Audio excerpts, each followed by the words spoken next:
Hello and नमस्कार everyone. मैं आदित्य भार्गव आप सभी का स्वागत करता हूँ हमारे अपने प्यारे से चैनल प्रबोधन में। और अभी हम लोग लेकर आ चुके हैं द एक्सेल प्रोग्राम का द नेक्स्ट लेक्चर। एंड आज की क्लास में हम लोग अपना फर्स्ट फॉर्मूला लिखेंगे। अगर मैं याद दिलाऊं तो लास्ट क्लास की जो पहले वाली क्लास थी उसमें हम लोगों ने फॉर्मूलाज का इंट्रोडक्शन देखा था। बट कोई फॉर्मूला नहीं लगाया था हमने वहाँ पे। ऑपरेटर्स को यूज करके कैलकुलेशंस करी थी। बट एंड इससे पहले वाली क्लास में लास्ट क्लास में अगर हम देखें तो उसमें हम लोगों ने रेफरेंसिंग के बारे में देखा था। रिलेटिव रेफरेंसिंग क्या होती है, एब्सोल्यूट रेफरेंसिंग क्या होती है। बट आज की क्लास में हम लोग फाइनली अपना फर्स्ट फॉर्मूला लिखेंगे। So let's start the lecture.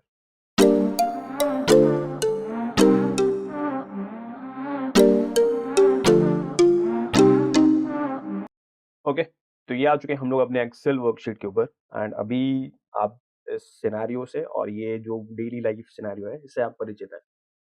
ये बेसिक तौर पे एक ऑर्गेनाइजेशन है जिसका ये डाटा मेंशन्ड है। एंड हमें करना क्या है यहाँ पे आज की क्लास में हम लोग दो फॉर्मूले यूज करेंगे। First sum and other one is product formula. And देखेंगे कि हम भाई एक्सेल में फॉर्मूले किस तरीके से लगाते हैं एंड क्या क्या प्रोविजंस है। ऑल द वे हम सारे फॉर्मूले याद तो कर नहीं सकते हैं और किस फॉर्मूले में क्या पैरामीटर डालना है ये भी हम याद नहीं कर सकते।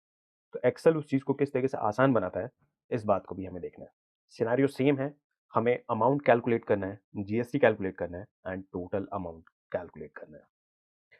तो अमाउंट कैलकुलेट करने के लिए क्या करेंगे हम, जो भी क्लाइंट्स के सर्विसेज के जो चार्जेस हैं उन चार्जेस को ऐड ऑन करेंगे। तो फॉर एग्जांपल क्लाइंट वन के लिए बात करें हम, तो इनका वेबसाइट डेवलपमेंट का जो चार्ज है वो 100 रुपीज़ है, ऐप डेवलपमेंट का 250 है। दोनों को ऐड करेंगे तो हमें अमाउंट फॉर क्लाइंट वन मिल जाएगा। फिर उस अमाउंट के ऊपर जीएसटी लगाएंगे एंड फिर उसको ऐड करेंगे तो हमें total amount for the client one मिल जाएगा। सेम पैटर्न हम फॉलो करेंगे क्लाइंट टू के लिए एंड सेम पैटर्न फॉलो करेंगे क्लाइंट थ्री के लिए। ओके, तो सबसे पहली चीज जो है वो कि हम लोग यहाँ पे इक्वल टू साइन लगाएंगे। और इक्वल टू लगाते ही पता चल गया भाई एक्सेल ने समझ लिया कि हम अभी यहाँ पे कोई ना कोई ऑपरेशन करने वाले हैं बाय यूजिंग फॉर्मूला और बाय यूजिंग ऑपरेटर्स। हम सबसे पहले सम फॉर्मूला लिख रहे हैं क्योंकि ऑल द वे हमें अमाउंट कैलकुलेट करने के लिए सम करना पड़ेगा। हमें सम करना पड़ेगा वेबसाइट डेवलपमेंट का चार्ज प्लस ऐप डेवलपमेंट का चार्ज। आपने नोटिस करा शायद कि जैसे मैंने सम लिखा तो सम से रिलेटेड और सम वर्ड से मिलते जुलते जितने भी वर्ड्स थे और जितने भी फॉर्मूलाज हैं वो सारे के सारे यहाँ पर आ चुके हैं। बेसिक तौर पे ये फंक्शंस हैं। तो ये सम फंक्शन जो है इससे रिलेटेड जितने भी फंक्शन है वो सारे के सारे यूज हो चुके हैं। तो आपको किसी भी फंक्शन को यूज करना है जैसे कि सम हो गया, सम इफ हो गया, सम इफ्स हो गया, तो इनके बारे में हम ऑल द वे हम इनके बारे में बाद में बात करेंगे। बट अभी हमें सम फंक्शन यूज करना है। तो हम सम पर लेकर गए एंड हमने टैब क्लिक करा। एंटर मत क्लिक कर देना भाई, टैब क्लिक करा हमने।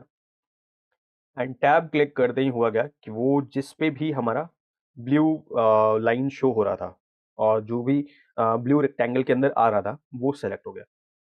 तो इट मीन्स कि एक्सेल को समझ में आ चुका है कि हम सम फॉर्मूला और सम फंक्शन यूज करने में इंटरेस्टेड है। अब जैसे ही सम फंक्शन को मैंने यूज करा वैसे ही आप देखो नोटिस कर सकते हो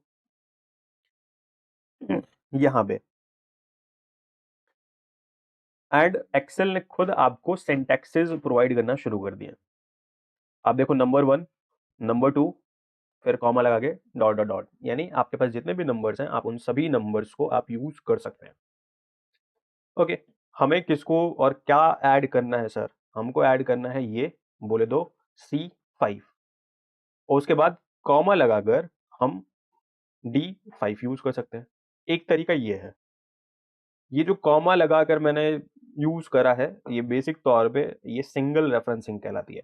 आप इसमें क्या कर रहे हो, हर सेल को सिंगली डील कर रहे हो क्योंकि ये जो दो डाटाज हैं ये एक साथ है।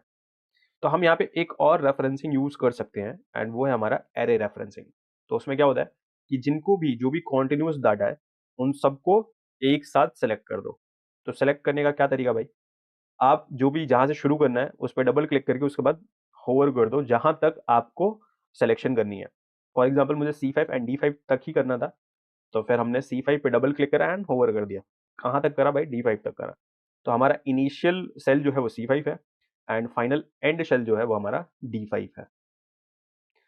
लेट अस सपोज हमें ये नहीं करना होता तो और क्या ऑप्शन था सर हमारे पास, मान लो हमें ये 2 नहीं चाहिए और कुछ चाहिए और ज़्यादा नंबर ऑफ सेल्स चाहिए, हम क्या कर देते हैं एक साथ इस तरीके से जितने भी कॉन्टिन्यूअस डाटाज हैं उन सभी के ऊपर एक साथ होवर कर देते हैं। अब यहाँ B8 टू C10 इसका मतलब ये है, यानी B8 से लेकर B9 जितने भी हैं B8 B9 B10 C8 C9 C10 इन सबको इसने इंक्लूड कर दिया अपने डाटा के अंदर। इसको कहते हैं एरे रेफरेंसिंग। तो जब कॉन्टिन्यूअस डाटा होगा आपके पास तो फिर आप एरे रेफरेंसिंग यूज़ कर सकते हैं। बट कभी-कभार ऐसा भी सिनेरियो होता है कि एक सेल आपको ये यूज़ करना, दूसरा सेल यहाँ यूज़ करना है। ये दोनों सेल्स कॉन्टिन्यूअस नहीं हैं, इनके बीच बहुत ज़्यादा ही गैप है और बहुत सारे सेल्स हैं जिनको हमें यूज़ नहीं करना है। तो ऐसे केस में हम लोग सिंगल रेफरेंसिंग यूज़ कर सकते हैं। जब हम लोग मल्टीपल सिंगल सेल्स यूज़ करते हैं जो कि कुछ दूरी से सेपरेटेड है, तो फिर हम उसको नॉन कॉन्टिगुअस रेफरेंस भी कहते हैं। तो अभी तो एरे रेफरेंसिंग हमारा काम कर जाएगा, तो हम वही करने वाले हैं एंड क्या करेंगे अभी, तो इस सेल में हमने क्लिक करा,